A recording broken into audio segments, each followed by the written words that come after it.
Today we have the honor of speaking with Rabbi Benny Zippel, a shaliach, or emissary for the Chabad movement. You come from Utah. I do. Which is pretty far away. It is. Give me a drop of a background of your, where you come from, your parents, your childhood. So yes, I was born in Italy in 1966 in a traditional, observant Jewish family. Thank God, 2 loving parents, being the youngest of 5 children. But your parents were not Chabad? My parents were not Chabad, per se. My parents were very, I would say, pseudo-Chabad. My parents, my late father and his brothers, were the ones responsible for starting Chabad in Italy, in Milan, by bringing out the first couple of shluchim, husband and wife, Rabbi and Rabbi Garelik. My father did not have a beard, was not a rabbi, he was not an ordained rabbi or non-ordained rabbi. He was just a good Jew who was a businessman, a charitable individual, somebody who cared deeply about Judaism in Italy. And so I was a student in the Chabad day school that actually my parents helped found in their own home. They gave up for it. And I went from K through 12th grade. So you are this happy loving boy, right. Spoiled probably, last child, baby, right. Living the nice life in Italy, right. Summers in Tuscany probably, right. Winters in the mountains, spaghetti, pizza, all right. the good stuff. Right. No worries. Thank God. I would say no worries. Then I graduate 12th grade in Milan, and most of my classmates, whether they're boys or girls, go off to yeshiva. And so I finished 12th grade, and I'm thinking that I'm going off with everybody else. And I came to learn quite the hard way that I'm not. I'm going into grade 13, or 5th year of high school, into a non-Jewish school. Decided by? Decided by my mother. And I remember telling my parents, I'm not going to his school. I'm going. I said, this is not negotiable. This is not open for discussion. This is just happening. You aren't going to go and get a proper high school degree. And I'm like, how's that going to work? I said, well, figure it out. And I remember going the first day. There were 1,000 students coming from a little Chabad Jewish day school with, 120 maybe. And I'm the only Jew. 1 out of 1,000, and in the 70s. No. This is 1983. Okay. 1983. There was no classes on Shabbat. So there was only classes Monday through Friday. So there was no issue about not going to school on Shabbat. And so I'll never forget one of those big moments that really made a big impact in my life. It was in the winter of 1983. Nice, cold Italian winter day. And as a good 17-year-old, I overslept my alarm clock. And I had developed this very nice relationship with my classmates. There was 28 of us in the class, 5 boys and 23 girls. And ever since the beginning of the school year, I had told them, look guys, I'm Jewish. And I had explained to them what my yarmulke is, the awareness of a God watching at us from above, what the tzitzit are, that there is a God watching over us from all 4 corners of the earth. And they probably thought you're crazy. No, not at all. And I said to them, after school some days, you'll come to my house to do homework and stuff. You have no dietary restrictions. You can eat and drink whatever you want. I'll come to your homes, and I do have dietary restrictions. I keep kosher, so I'll have a can of soda pop and an apple or a banana, but I cannot have more than that. It was beautiful. Until this winter morning when I overslept my alarm and it was late, and I got up late, and I remember quickly putting on my tefillin, and I used to go to school with a Vespa in Milan, and I put on my... The Vespa is a scooter. The little delicious scooter. Correct. And I put on my winter jacket, and I put on my woolen cap to protect my head and my ears from the frost early in the morning. And I ran to school, and I closed my bike, and I ran up to the class, and I came just at the nick of time at 7:57, just as the doors were shutting, and I came up, and I took off my jacket and took off my hat, and lo and behold, I realized that in the hurry of leaving home, I had left my yarmulke at home. I didn't have it with me. And so I found myself in one of those dilemmas in life where there's literally no solution. I mean, what were my solutions at the time? Sitting in the classroom without my head covering. I was not prepared to do so. Sit in a classroom with a woolen cap for 6 hours, 6.5 hours. It would never fly in an Italian classroom. Ask for permission to go get my yarmulke and bring it home. That would never fly. So I would just like, okay, what do I do now? And I remember instinctively taking back my hat and my jacket and putting it back on and leaving the classroom. And my classmates, my teacher was just getting in. My classmates said to me, hey, Zippel, where are you going?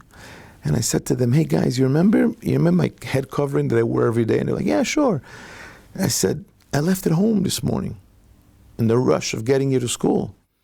And they said, oh boy, what are you going to do about it? You know you can't go get it, right? I said, I know, I don't know. And I just left the classroom. It's like instinctive reaction. We just don't know what to do. And the classes started, and I was in the hallway with my jacket and my woolen cap, standing there like a lost puppy, like you don't know what you're doing. And it's 8:10, it's 8:15, and it's 8:20, and it's 8:30. I'm just out there. And then the principal comes, the assistant principal comes over, a real strict Catholic Italian woman who didn't particularly like me. And she comes over to me and she calls me into her office and she says, Zippel, sit down here for a second. And I said, sit down. And I knew what was about to happen. I mean, I was going to get reprimanded for being outside during classes. And she says, you've been in the school now for several months, since the beginning of the year. I said, yes, I have. She says, you know that there is a policy in the school that if a student forgets something, there's no going home and get it and coming back, right? I said, yes, I am. Yes, I do. She says, well, I want you to know that in the last half hour, your 27 classmates came into my office in clusters, in little groups. They came into my office and they have informed me of your predicament. And they have said to me that it's either me as the assistant principal choosing to make an exception and overruling the rule and extending a special permission for you to go get your yarmulke and come right back. They said to me that if I'm not willing to do that, then the 27 of them would skip classes for the day in solidarity to you. So she said, I really don't believe in this. I really don't think it's the right thing. But to be perfectly blunt with you, I would rather have you miss one period than have the 28 of you miss the whole day. So she says, go home and get it and come right back and be here in time. And that was one of those moments that really impacted me strongly, that we live in a world that strongly respects a Jew who respects himself or herself. So true. There's so many of us that are looking for concessions, that are looking for shortcuts, that are looking for a way to sort of escape our mission, the mission for which we were created, thinking that by escaping it, we're gonna gain more approval and respect and acceptance by people out there, when that's clearly not the case. The world out there respects a Jew that respects him or herself. This is a beautiful story. But yeah, that was a real experience of really sort of getting a first chance to enter this world and interacting with it rather than escaping it, really interacting with it and proving to ourselves at first. And now I transmit that message to the many students that I have myself right now as an ordained rabbi in Utah, that there's nothing to be embarrassed, awkward, self-conscious about being who we are. We need to be determined. We need to be strong in who we are and what we stand for. And as I mentioned, ultimately, the world respects us for that. But you knew already who you wanted to be. You were not lost. So I'll never forget how Hanukkah December of 1991, and we got the call from Chabad World Headquarters that they wanted to open a new place in 1992 in honor of the upcoming 90th birthday of the Rabbi. And they said, we want to open a place and we'd like you and your wife to go there. And I said, what is it called? And they said, Utah. My first reaction was, Utah? And I said, what continent is that in? I had never heard of it. I didn't know if it was in Africa or in Asia, or I said, where is this place? They said, no, it's in the States. It's in a great place. It's between Colorado and Nevada. It's a wonderful place, and they were very excited. And I said, okay, sure, let's check it out. How long were you married then? We got married in February of 1990. So at that point, we were married under 2 years. Okay. So kind of year and 3/4. We knew we wanted to go on shlichus, open a Chabad house somewhere. And what does it mean for you, Utah, now? Like when people say about Utah, you feel like, okay, that's home, that's my home? I would say Utah is my place. It's my mission. In a book that was written by the late Lubavitcher Rebbe in 1943, the Rebbe writes that ever since Hashem, God, told our patriarch Abraham, Lech lecha me'artzecha u'mimolatecha mibeis avicha, go away, depart unto yourself from your land, from your birthplace, and from your father's house.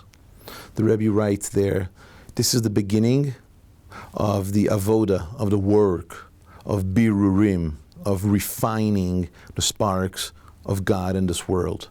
It is divine providence that leads them to a place, not by coincidence. We don't believe in coincidences. It leads them to a place that is where they meet, where they achieve fulfillment, emotional, spiritual, physical fulfillment for the reason they were created for. And so for me, today, actually, Utah is the place where I was destined to discharge my mission in life, to help out more and more people discover their inner spark. But when you got there, you didn't think that? Well, when I got there, it was sort of, it's almost like, this is the expression, sink or swim. When somebody's taken and thrown into a pool, at the very beginning, they have to just figure out how to not drown, how to just stay afloat. And then once you get the rhythm, once you understand the dynamics of the environment that you were sort of thrown in or placed in, then you figure it out and then you continue succeeding. Yes, so at the beginning it was quite different. But now, 27 years later, it is quite clear why we were center. Utah is known to have Mormons and skiing. A lot more than that. Yeah, Utah is the world headquarters of the Mormon Church. Utah is very well known for skiing. Utah is very well known for summer tourism. We have probably some of the nicest national parks in the world, like Bryce National Park, Zion National Park, Canyonlands, Capitol Reef, and so on and so forth. So we have tourists all year round. And probably one of the strongest economies in the entire United States. And beyond that, Utah is now known, at least to me finally, for being the world capital for residential treatment centers and for wilderness therapy programs for young men and women that are battling and struggling with all kinds of emotional issues pertaining to mental health, pertaining to abuse that they have suffered in their childhood, pertaining to trauma that they've experienced as children, ranging anywhere from sexual trauma, physical trauma, emotional trauma, verbal trauma, all kinds of situations that young people have suffered, which precludes them from living in a conventional family setting. Kids are sent against their wish, so to say, as long as they're under the age of 18. And that has now become, for the last 27 years, has become a very, very significant component of our shlichus, of our mission in the state of Utah. You marry, you go on shlichus, you're inspired, you have this mission, nothing is going to stop you, and you're sent to Utah, which is, far away, with Mormons, like you said. We moved to town in July of 1992, and 5 months later, it was December of 1992, I received a call from a Jewish father in California who said to me, Rabbi, my son is in a private school in Provo, Utah, and I'd like you to go visit him and celebrate Hanukkah with him. I couldn't understand what's a Jewish 15-year-old kid from California doing in Provo, Utah. Provo, Utah is probably 110% Mormon population. And the father didn't want to go into any details, so I went to see this boy. And to make a long story short, I celebrated Hanukkah with him, and I brought in donuts, we lit candles, the usual Chabad production. The boy was in a center. So I asked him, I said, what is this? And he explained to me, this is a residential treatment center for boys and girls, ages 12 to 18. At that time, 27 years ago, was 12 to 18. Now, the way society is moving, now it's already 10 to 18. Wow. So you explained to me 10-year-old kids who are suicidal, who have experienced sexual trauma, physical trauma, emotional trauma, girls that are battling eating disorders. So this kid told me that he's in this treatment center for kids that are struggling with some very, very deep emotional problems.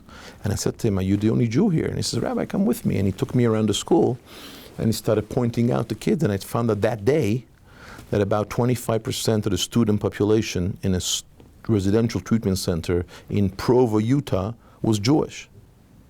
Wow. And I said to myself, and what am I doing about this? And I said, something better happened over here. And so I resolved that day, 27 years ago, we have to establish a special endeavor for these kids, which is now called Project Heart. Originally, which is your project? It was my project. It started as Hebrew education for at-risk teens. But the idea is really Project Heart, that there is a heart that loves them and accepts them and embraces them. And it tries, based on the Rebbe's teachings, through love and acceptance, to help them discover their inner center, which is there.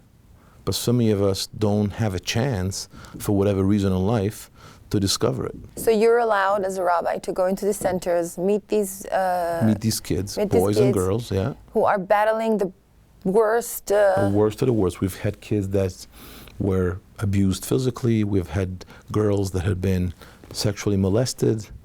They talk to you? Of course. They open up to you right away? They trust you? No, I wouldn't say right away. No, it's a very slow process, but the results are, thank God, incredible. Results means what? Results means kids that have seen transform their lives and discover and acknowledge that there is something very powerful in their lives that they had never been aware of. So you help them get back through their addiction through Judaism? Correct. And through Judaism, they find the way out? They find their inner, that's not they wear out. They find themselves. They find themselves. Correct. And once they find themselves, they just discover. And you have no problem, in dealing with all kinds, homosexuals and lesbians, and you are there for everybody, equal. I'll just tell you very quickly that several years ago I went to a school.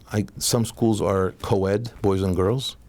Some are only girls and some are only boys.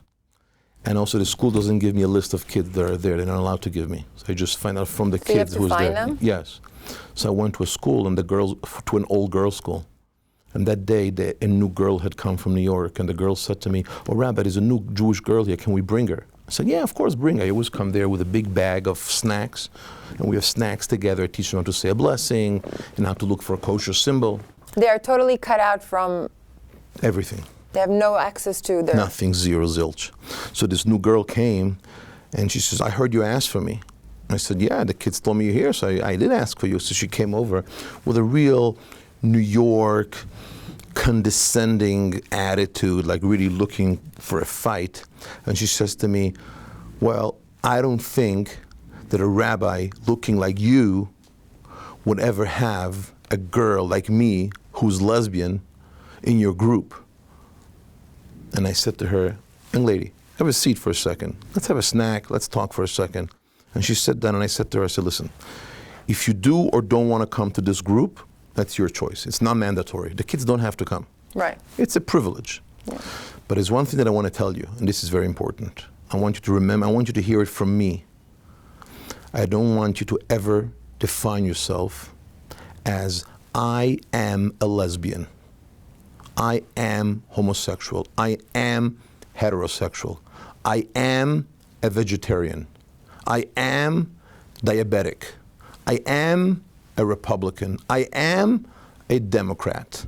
I am It's the story of a victim of sexual trauma. All those things don't define what you are.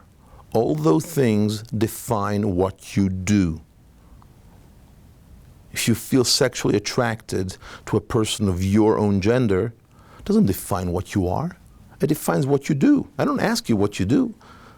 I don't ask you if you slept with somebody last night or not, or who he was. It's none of my business. Just like I don't ask you what you had for dinner last night. Or if I do ask you, it's what you do. Now, do you want to know what you are? I'll tell you what you are. You are a pure, authentic, genuine gem because God is found within you. That's what you are. Now, do we want to talk about what you do? We can talk about what you do till the sky is green. But it doesn't define what you are. This is what you do. What you are a pure, genuine, authentic gem that carries God within him or herself. And let's start interacting with one another based on that. That's your center. Was she shocked? Very. And she started talking to you? Of course. So this is your approach. It's love. Yeah, love and acceptance. And don't let people define themselves. People said to me that they experienced sexual trauma. And God forbid, I would never, ever downplay sexual trauma. Say, oh, you were raped, you were molested, oh, big deal, move on. God forbid. I would never say that. But what I would say is, don't let that horrific experience in your life define what you are and who you are. Because there's only one entity that defines who you are and what you are. And that's God above, who placed himself within yourself. What does the Rabbi mean to you as a person? Like, who is the Rabbi for you? He is a human being that had the capability to find, to locate the inner spark inside everyone and use that inner spark to connect each person individually on their own level with their own potential. Right. And that's why you have rabbis. Not only, I think it's very unfair to say rabbis, couples, rabbis, rebbitzins. Every Chabad rabbi knows who really runs the Chabad house. I can tell you that firsthand. We know that we know who's in charge, and we wouldn't function. Of course, it's without saying. But it is because of the dedication, their admiration, continuous for the Rebbe, whether it is pre-1994 or post-1994, it's really irrelevant, that this continues happening. Thank you. You're welcome. It's a pleasure being here.